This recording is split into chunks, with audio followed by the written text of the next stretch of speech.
Barapere turazi neza ko murabashwanye, turazi neza ko mukunda gushwana. Urona shwani? Ariko ndabajije. Uheruka kugwana ryari? Hari habaye iki? Ikibazo mbajije cyane cyo kugwana kwe. Jewe nta n'ukwezi kurahera. Urumva? Ugwanye. Byagenze gute habaye iki nande? Ofite hariho sije ya twumve. Hariho sije yabaye ya Kiriku na Double J before yabaje mu Rwanda. Yeah. Igihe Peter bazimira ku muziki. Yes. Bazimirije ko haci haba n'iyindi ntuze yabaye ya Kiriku kandi babazimiriza ko mbona biriko biravugwa ahantu hose. So uyu muniga rero acaza yidoga ahantu twicaye avuga ati sha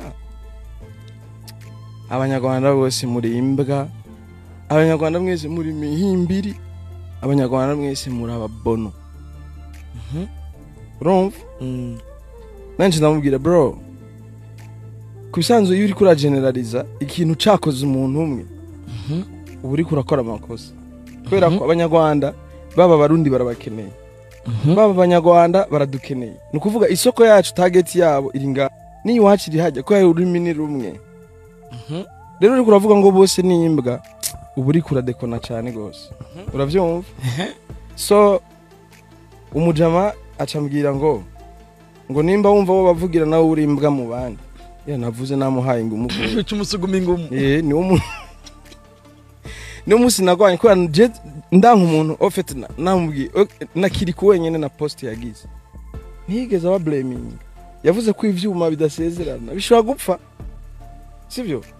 How none ucuja ku generalize uvuge ngo Abanyarwanda bose ni imbwa. By the way ni action ngaya higa yejo bibaye ni vuba vuba donc ni bikiri kubyashika. Kinumva rero ndababaye gose mvuga none nta mpamvu bro. Uzi mu mutera umugere. Ingumi bro. Urumva? Ariko mu nyuma star uri muririmbyi ntabyo gufina none unyisimbwa. Hawo nyitimbwa none kubera ndaguhanura.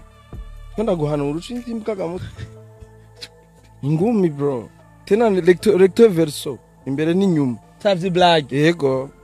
Mugabo apre ndamubwira nti sorry kweri niwe wantangura.